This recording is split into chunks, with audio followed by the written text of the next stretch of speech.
So today we're going to be looking at a biography of the most important figure in the history and development of karate.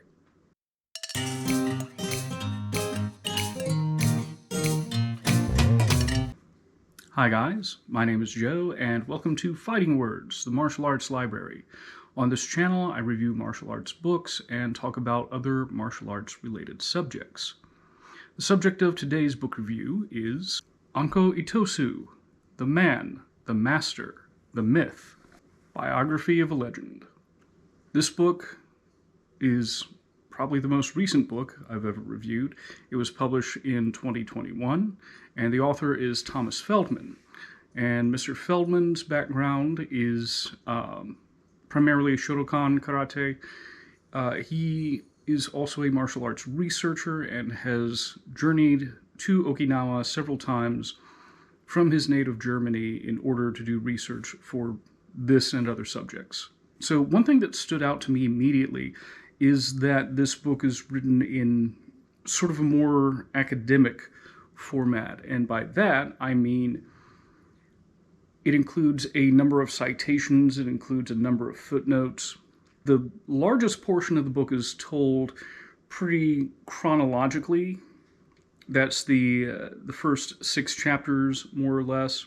The first chapter goes into what Itosu's childhood would have been like. Unfortunately, one thing that we find with this book is that we're not going to get a whole lot of very specific information about Itosu's life until, a little bit later in his life. Mr. Feldmann decides to fill in the gaps by bringing in different articles and accounts of what life was like at this period in Okinawa, and also at this period in Itosu's life. So for instance, when we get chapter 1, we get an account of the childbearing process and how a child in Okinawa at that time would have spent their early years.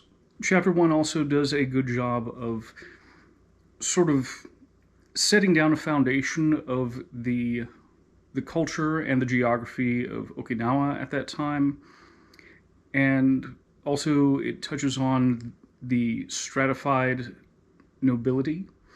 So Itosu was born into a noble family, but not one of the higher-ups. So he was sort of a man of privilege compared to, I guess, what would have been considered peasants. But at the same time, it's not like he was in line to be king or something like that. Chapter 2 goes over the Itosu's young adulthood into his middle age.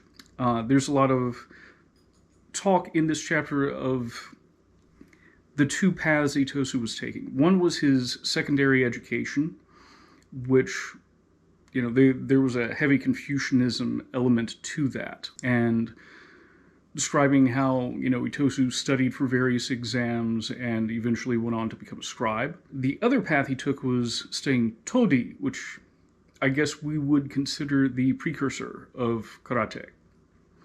The naming conventions of karate have changed over the years. That's something that's touched on later in the book. When I say Todi, you can think that it's karate. You can substitute that word. But Todi was used throughout the book, which would have been appropriate for the time that Itosu was studying it. Also in chapter 2, we get some insight into his friendship with his lifelong friend Anko Itosu, including some of their adventures and misadventures. We get stories of Itosu's physical prowess. We get stories of him engaging in fights.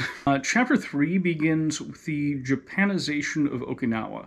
This was a period of transition where Okinawa basically went from being the Ryukyu Kingdom to being the Okinawan prefecture administered by Japan during the Meiji Restoration. The focus really is more on how the Japanese came in and began to change and alter Okinawan culture. When we get to Itosu himself. We're still tracking him through the years. At this point, we hear stories about, how Itosu was taking on students, some of the more famous ones, like Kinwa Mabuni and Gichin Funakoshi. We also get to learn a little bit more about his later years, where he left his post working for the Okinawan Palace. It should be noted that around this time historically, the Okinawan king was taken to mainland Japan, and it's one of those things where he's sort of a guest, but also sort of a hostage. And because, the royal family was gone, that was going to have a dramatic effect on the people who were part of that structure, part of the support structure for the royal family, including Mr. Itosu. We get him leaving the palace and being employed by the Ie family as sort of a guardian of their gravesites, of their mausoleums. Because of all these changes, we start to see that his financial fortunes start to go down. Chapter 4 covers the death of King Shotai and the aftermath of that.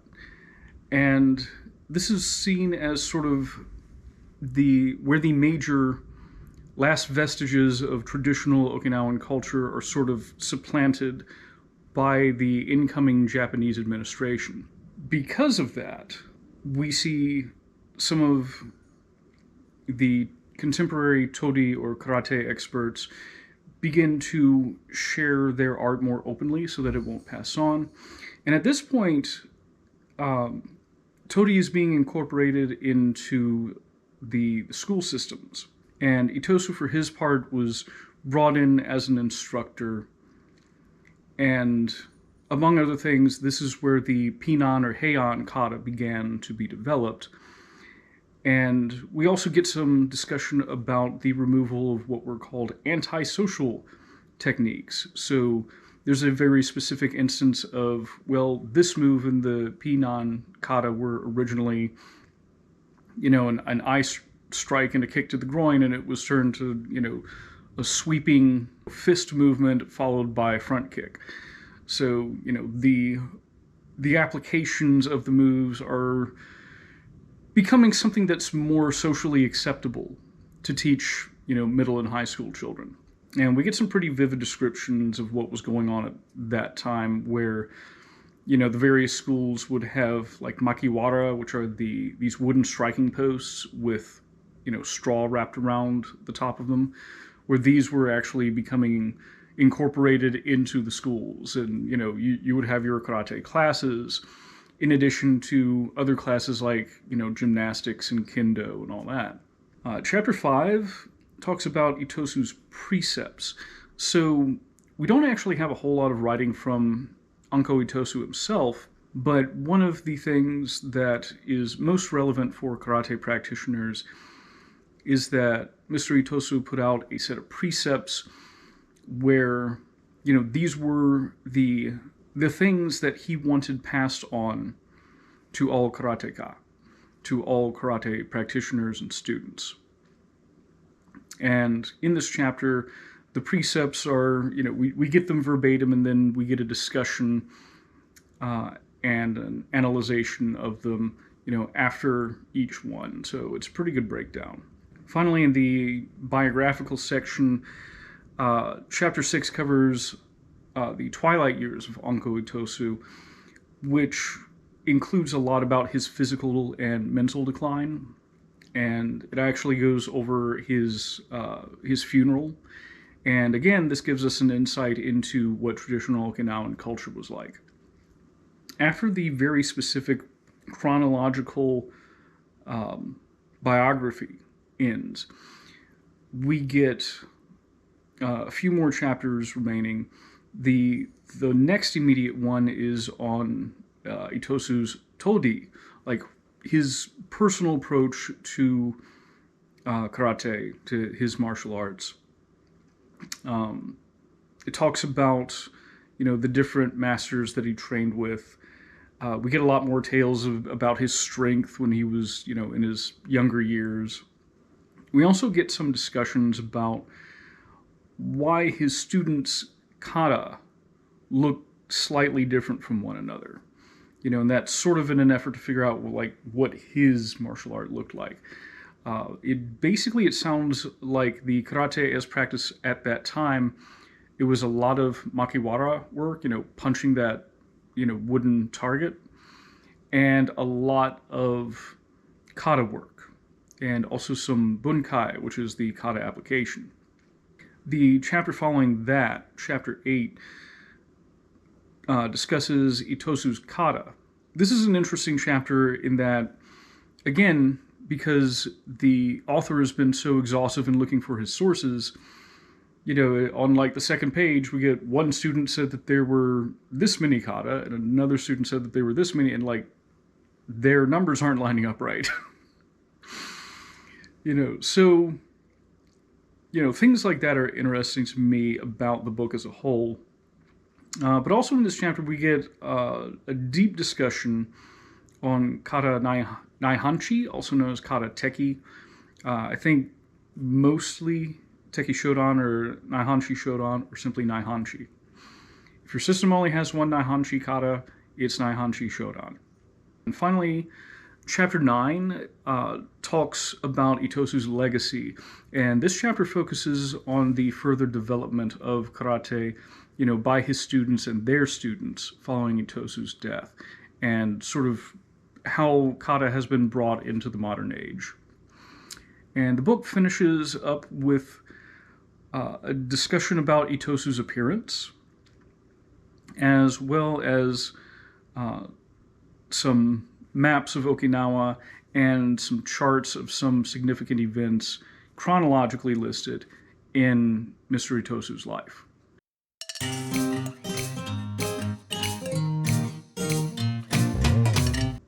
As far as the standout portions of this book, the thing that stands out the most to me is how extensively and perhaps exhaustively this book has been researched. I'm trying not to be too biased. I have had, email contact with the author, but I'm telling you, as someone who appreciates when things are written academically, when we are given citations for each of our stories, this is the part that I really appreciated. It is to the point where the author will list a story, talk about his source, and then he will comment on, this is a story we have, but there's no way to really verify it, and we can't tell if it went down this way. Similarly, we will get what might be the same story being told by multiple sources in slightly different ways. That's how exhaustive this book is. We only need that story once. Here it is 4 or 5 times. This version was told by this guy, and this version was in this newspaper article. So I am very impressed, again, by all the sources that were utilized, by how honest the book is. The book, the author chooses to not deify the subject of his book. I've seen that happen. I have a whole section on biographies, and sometimes there is a very clear hero worship in reading the text. We don't get that with this book. We get sort of a warts and all look at Itosu. Although, again, one of the issues is that we don't have a whole lot of primary sources besides, Itosu's friends. There was never, the Itosu diary. As I mentioned, the only real writing that we have that's relevant to this is his precepts on karate. So, for the author to gather up all this information and present it as honestly as possible, that is a big highlight of this book for me. I will also say, through his own writing and through the use of other people's writing, I think the book does a good job of painting a picture of the environment and the culture of Okinawa in the mid to late 1800s. And while for me, That wouldn't be the first thing that I would look for in a martial arts book necessarily. It did make it very fun reading. You know, I could picture myself going to another time and place, and I think that that helped to keep me interested in the rest of the text, because it could have been presented in a very dry manner, but I think adding in those details really helped me to visualize what was going on during Itosu's lifetime. And finally, another thing that I noticed, I mean this as politely as possible, I think there could have been a little bit more editing. There are a few instances where, you know, sentences are worded in sort of an awkward manner, where I had to, you know, read them a couple of times to, like, okay, that is the word order that those words are in. All right. I think perhaps there's some punctuation included that isn't necessary. I think there were a couple of instances where present tense was used where past tense might have been a better choice. I don't think it takes away from the reading as a whole. Some sentences, not a whole lot, but a few per chapter, I think could have used with some trimming down or some rearranging in order to read better, in order to make a smoother reading experience.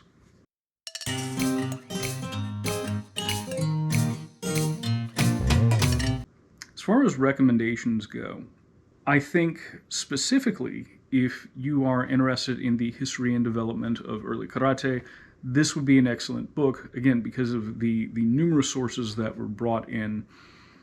You know, the people who were part of the transition of taking karate from, you know, people teaching selected students in the backyard to teaching entire, you know, fields of high school students.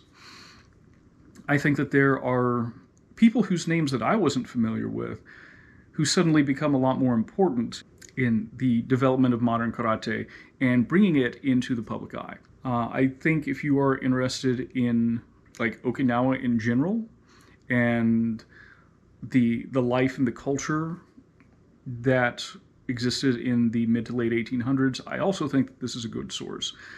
Again, because we don't have a whole lot of direct information on Itosu's early life, a lot of those early chapters are filled in by talking about the history and culture of Okinawa, the environment, the geography of it, you know, the various customs. I think all of that really helped to, as I mentioned before, to paint a really good picture. So even if you're not really like, I like karate, I want to know about karate, I think if you're interested about the culture, this not only paints a good picture on its own, but also provides a number of resources that one could go back through, again, because it has an extensive bibliography, extensive citations, and search on one's own for the various sources that were cited. So that's all I have for this week. I appreciate author Thomas Feldmann for sending me this book. If you, as an audience, have any books you'd like me to review, or if you have any desire to help support the channel, please consider donating to my Ko-fi account. The link is in the description.